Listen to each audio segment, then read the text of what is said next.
Adema Igbo Chineke kalamacho ezima puliche Igbo de savage na kaneba hin ugbu ani na enweta onwego. On a very quick one na chiba no ozo nketa. Nnamdi Kanu saw the future. Nnamdi Kanu, the man that saw tomorrow. Nnamdi Kanu, the man that started shouting about this insecurity caused by bandits, caused by terrorists. Nnamdi Kanu kurieku. And recently, everybody shared a video Nnamdi Kanu, the video 7, 8, 9 years ago, you know, about Ihemege today in Nigeria. The man saw the future.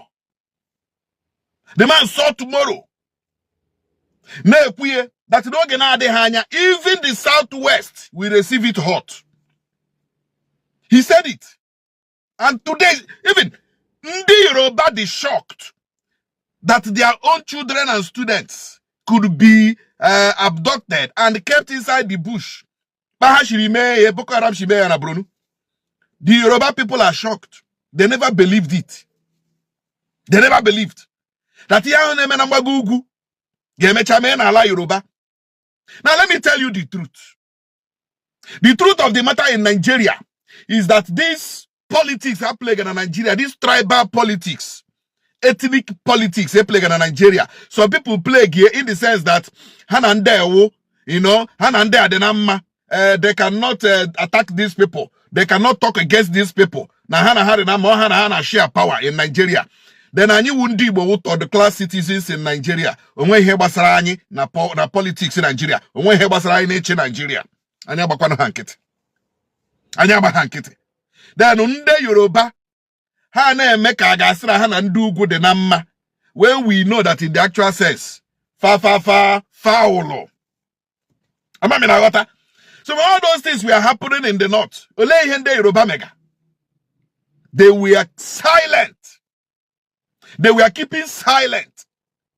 When terrorists were ravaging the north, when they used Boko Haram to blackmail the government of Goodluck Jonathan, they did nothing. In fact, Mbe Boko Haram toromu Chibok na Bronu 2014, during Jonathan's regime, Jonathan made sure that the then Chief of Army Staff, General Iyejirika, used every arsenal in his disposition and his position to annihilate Boko Haram. But guess what? The northern leaders were crying foul. Yoruba leaders in APC were crying foul. They were saying, do not use the force of Boko Haram.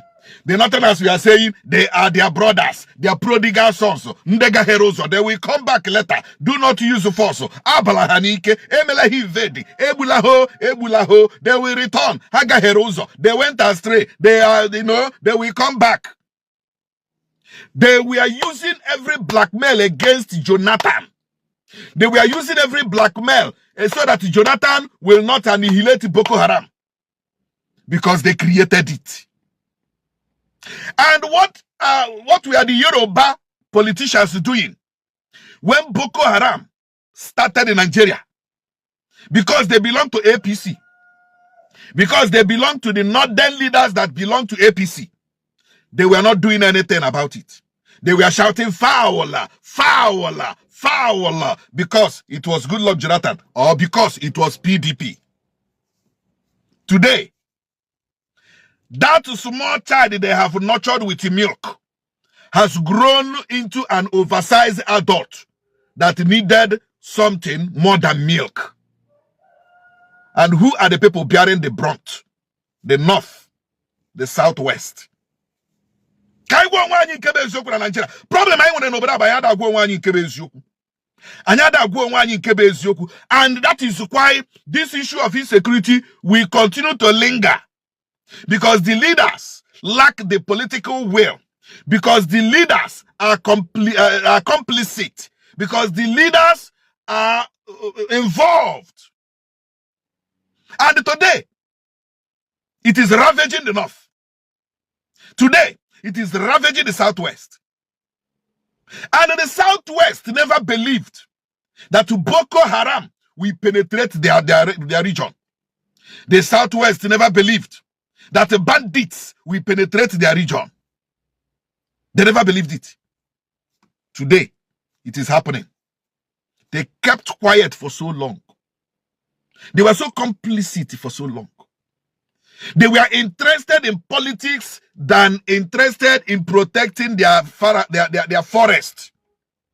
They were interested in politics than marshalling out to policies that will bring about a cogent reaction to insecurity.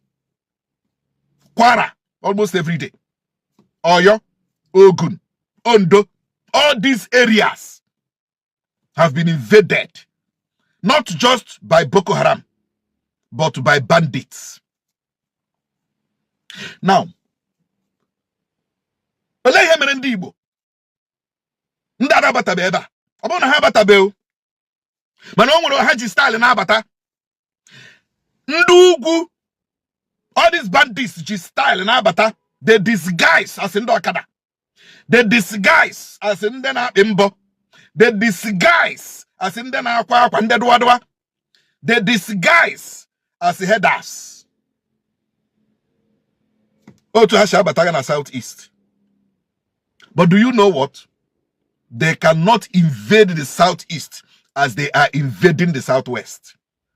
Makarechere hechebe. Aichere heche here. Are we hearing like na social media? Obroni be ready. Every community when I hear the ready. Every community when a bush, when a forest is ready. See, the truth.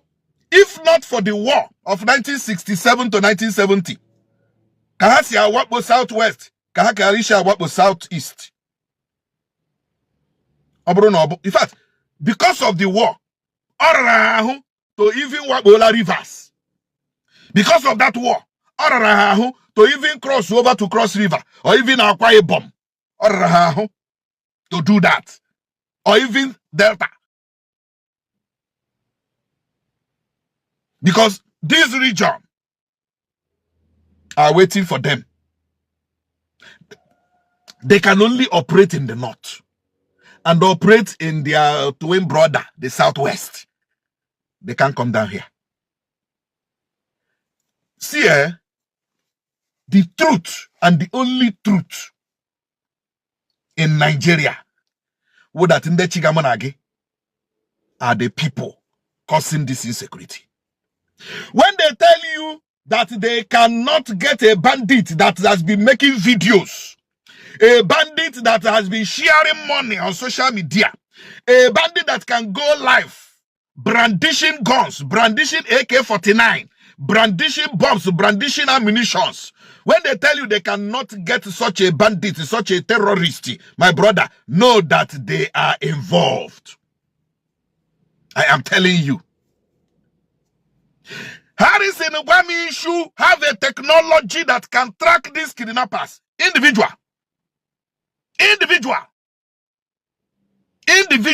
have a technology that can track these people point blank. Government doesn't have it. Police doesn't have it. Military doesn't have it. DSS enwe ihe na akọrọ onwe ihe na akushiri gị. If Harrison can track kidnappers with the technology, as he got in on a DSS had the way of that technology, can they bring themselves to down and call Harrison and say, Mune, please, ole bishiri sutai heke, mbakushiera ani, so that Koro get it on fair. Can they do that? They can. Nigerian government can buy that technology 1 million times. Every security officer in Nigeria, if Nigeria wants, can have that technology 1 by 1. But do you know why they cannot go for that technology? Because Aka had there. Aka had the kidnapping and abductions and insecurity in this country. Aka had there, they cannot go for it. And you are telling me that this insecurity will stop? Insecurity Nigeria where be. Manobi de monto Na Igbo eba. You put to head, you collect woto. You put to head, you collect. Nnamdi Kanu said it.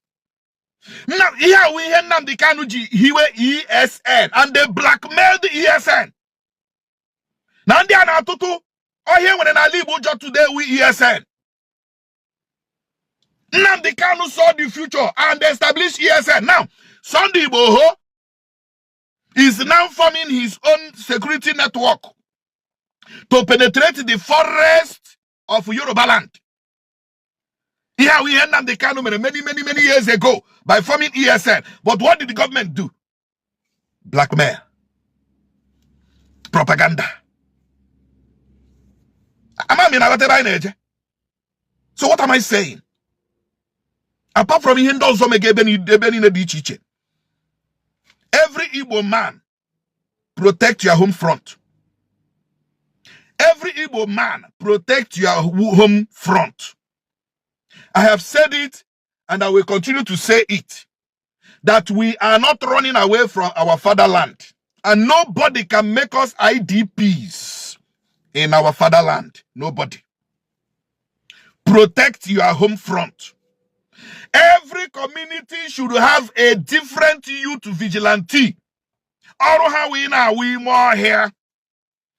Eke. No. Nampu. Ndekete Monday, ndekete Tuesday, ndekete Wednesday. And now we more here when every community, we more here when in a community, you know, that is the only place they can operate. Forest, bushes. That is the only place they can operate. A stitch in time saves 9. Ready. We are ready.